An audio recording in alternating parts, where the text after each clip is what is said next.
So Carolyn's son is just wants too much, and I don't know what we're going to do about it. It's becoming a problem.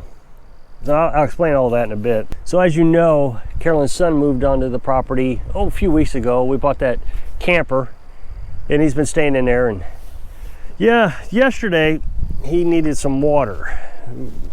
Originally, what I had done is I had his water heater. It's an on-demand camping water heater, same one we have, different brand name, but same one. It was our backup one. So I ran a hose from the well here to the water heater.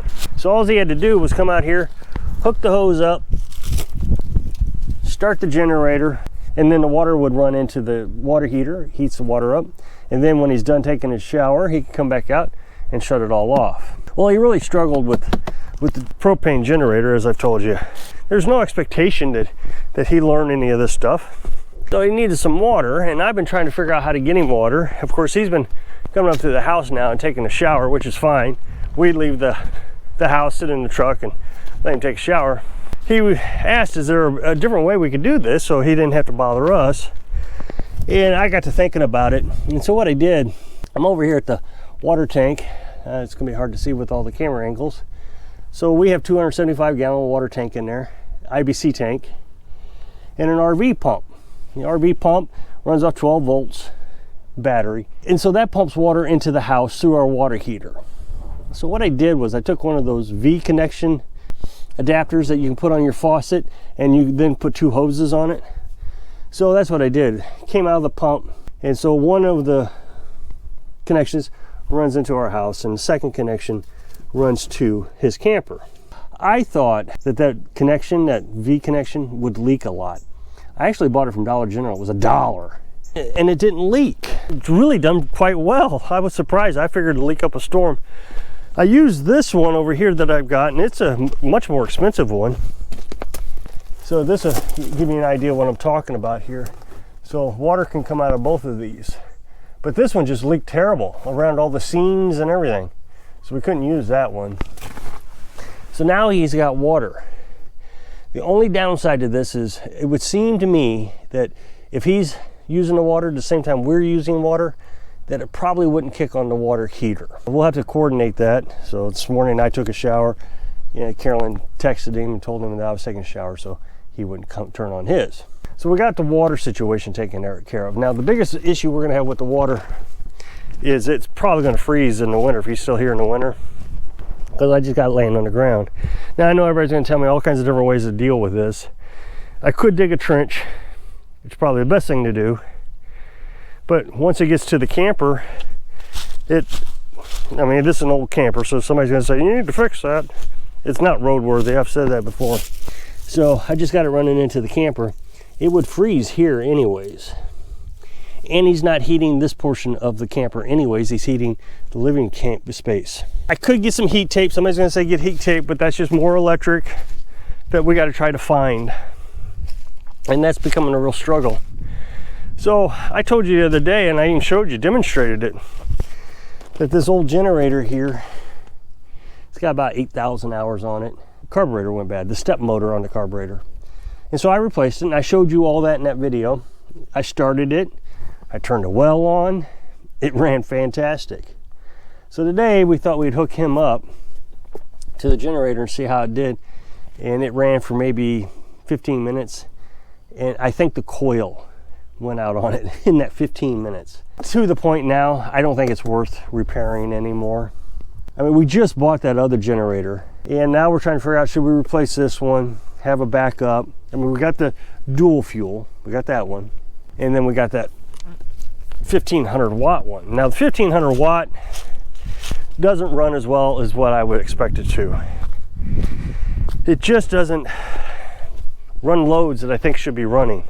Like the refrigerator, it won't run the refrigerator, it won't run the air conditioner. The air conditioner's, I think, 450 watts, but it won't run it. The surge is too much for it. People told me to adjust the carburetor, and I might look at all that. I'm not too excited about tearing into a brand new generator. What I need it for, it works. I need it to run a battery charger like this. This is a 25 amp battery charger. It's actually 2 amp, 10 amp, and 25 amp. And since this generator was so cheap, I think it was $2.99, it's well worth the purchase. I'm very happy with it, and it sips gas much better than that bigger one. That bigger one was getting 11 hours on a gallon of gas. This one got about 11 hours on 3/4 of a gallon of gas. Because I ran it overnight 3 nights in a row. The first 2 nights, it was still running when I woke up. The last night, and there's a reason I think to this, the last night it died about 4:30, so about an hour before I got up. Ran out of gas. And the reason is because that last night the freezer had finally got to where it was shutting off. So overnight it was starting, stopping like it's supposed to, whereas the first 2 nights the freezer just kept running. Just so you know, I don't want to spend a lot of time on this. About once a month we go grocery shopping, we got to freeze all that meat, and it takes about 72, well, I don't know, anywhere in between 48 and 72 hours to freeze all that meat. So the freezer runs that entire time. Well, at nighttime I don't have enough batteries to run that much electric. So I run the generator, and I'm going to explain how I do that here in a minute. Overnight, to substitute for the solar panels. I think this one's actually going to be a pretty exciting video. I know people are going to tell me all kinds of different ways to do this, and I need to buy more things. I'm trying to figure out how to do this by even cutting more down on our budget. All the while adding a massive amount of electricity to that camper. So less electric, because that one old generator was 2,000 watts and it ran everything around here, even the well, down to 1,500 watts, and it hardly runs anything. And we got to produce more electric this summer. So I've been trying to bang my head all morning on how to do this since that generator died. Now he's got water. I just got to keep my promise about the air conditioner, because I promised he could have air conditioner. And there's no reason why he shouldn't have air conditioner. He goes to work in an air-conditioned building, and then he comes home and he's going to be sweating and hot. Whereas Carolyn and I don't need air conditioning because we can get adjusted to it as the summer rolls on through. And his camper is out in the middle of the sun, just getting beaten on by the sun, whereas our house is underneath all those trees. So I'm trying to figure out how to do this. So I thought, well, maybe I should just buy another generator, another one of those Champions. I know it runs it. I don't want to use the propane on the camper because I want to keep that one in relatively good condition so it will always be able to start the well. So I didn't want to give him that one. I talked to Carolyn, she doesn't want to give them that one. And it actually will cost more to run that one because it's 2,500 watts. So it's even bigger than the black one. This morning I came up with an idea. Inverters, battery, and just running it all off the solar panels with a little bit of help. When I run the freezer, the way I do it is during the day, the sun is providing enough electricity to not only charge the batteries, but it also provides enough electricity to run that freezer. So daytime I have no problems. Even on cloudy days, it's not too terribly bad. I don't necessarily get the batteries completely charged, but I do have enough electricity to run that freezer. So I went on that concept. Let's just pretend the air conditioner is the freezer and see what we can do with that. Now, Carolyn's son spends more time awake during the nighttime hours than we do because of his job. It just works out that way. So here he's using a good portion of the electric at night when we really can't afford to be providing electric at night. So how do we get around all this? Well, first thing is I had him hooked up to a modified sine wave inverter. Now this is the 2,000 watt. I had him hooked up to 1,000 watt. It's in the camper. And an inverter, so you can see that it's got little plug-in holes there. And the inverter, what it does is take battery energy, 12 volt DC battery energy, and converts it into 110 AC energy, stuff your house uses. So it changes car energy into house energy. Easy way to think of it. What I decided to do was go ahead and give him a pure sine wave inverter. So that he's a modified. The problem with the modified sine wave inverter is he wants to run his TV and his game. I've talked to you about this. Leave the criticism at home. Don't need it in the comment section. He can have a TV. He can have a game. He's got to pay for the gas, obviously, to run any generators or anything, but he can have it. That's his prerogative. I play a game in the morning when I get up for about an hour. But again, if he was playing the game during the day, there wouldn't be any troubles at all. We have plenty of energy coming from the solar panels. It would run the game, our freezer, but since it's at night, it becomes a little bit of an issue. So now he has the right inverter, and so now what we got to do is figure out how to get him electric at night. Somebody asked this question, so this is actually going to answer questions that I'm getting in the comment section. So what I have here, I'm going to show you my little generic setup here, is I have the generator, I have a battery charger here, and we're going to pretend this is a car battery. So you can imagine your post, you got your positive and you got your negative, and then your battery is going to hook into your inverter. So you got a positive wire coming into positive, you got a negative wire coming in negative, and then you're going to plug your TV and your game into this through basically an extension cord.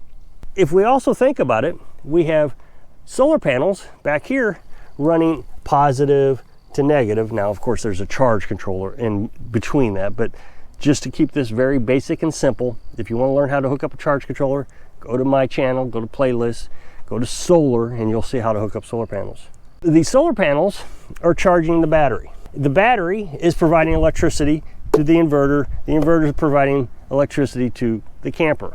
So during the day we have all that covered. At night we don't. So the way I'm going to do this is battery charger at night will replace the solar panels. Instead of having energy coming from the solar panels, energy is going to be coming through the battery charger. Now, somebody asked me, do you have to disconnect the solar panels in order to charge the battery? The answer is no. When you have a charge controller, which goes in between the solar panels and the battery, it regulates how much electricity the batteries need. It senses, oh, the battery needs 5 amps. And so even though my panels are producing 40 or 50 or 60 amps, the charge controller only gives the batteries 5 amps. That's all it needs. Well, the battery charger does the same exact thing. It only provides the amperage the batteries need. Even if I decided that I was going to hook the battery charger up during the day with the solar panels, the battery charger and the solar panels would say, oh, the batteries don't need anything, so they would go down to 0 amps. It just wouldn't provide any electric to the batteries. What I'll do is I'll have him at nighttime start up the generator, plug the battery charger into the batteries, and he can turn this on probably about 10 amps to the battery charger, and that will give him all the electric he needs to run his game at nighttime. And so when the sun comes up, he can shut this off, and then the solar panels will take over.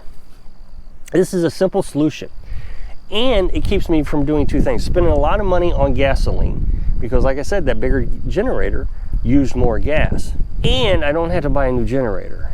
We can use the one that we bought to replace the black one. Of course, and then all we have to figure out is how much gas he uses. And so what we figured out there is we have 2 cans. He can buy 1 can, we'll buy the other can. That gives him all the gas he needs and electric. Now, the other problem is during the summer, I promised him the air conditioner. Now, he said he's not going to need the air conditioner at nighttime, which is great because that's going to be a problem. He would have to have a bigger generator, because this one won't run the air conditioner, at night to run the air conditioner. We just wouldn't have an option. So we'd have to buy a generator if he wanted air conditioning at night, but he doesn't.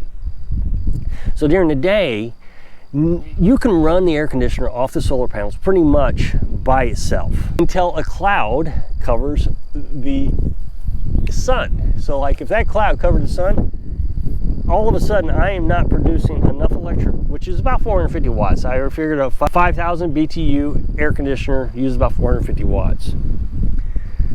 But when that sun covers it up, then all of a sudden it's all up to batteries. So what he can do is during the day, he could put this at 25 amps to run his air conditioner. If that is not enough power, if 25 amps plus the solar panels, whatever it's producing based on the cloud cover, isn't enough, we could still hook up the other battery charger. Remember, I have 2. I got this one, and this is a backup one. And then we have the old one. Both of them could be on 25 amps. That's 50 amps from the battery charger. The generator can handle both of those. And then the solar panels would provide, let's just call it 20 on average. That's giving us 70 amps to run that air conditioner, his game. It is pushing everything I've got to make this work. What's so fun about this is it's pushing me. It's a struggle. It's trying to figure all this out. The water, the electric, how much do we have to spend? So today we bought a 2,000 watt pure sine wave inverter, which should give him plenty of electric as far as inverters. And then all we have to do is figure out how to get enough power to that inverter, which is what we just did. So if you'll click this up next box, take the video where I was talking about taking a break from off-grid living. So I hope I can inspire you to push the limits of your knowledge so you can live your dreams. Thanks for watching.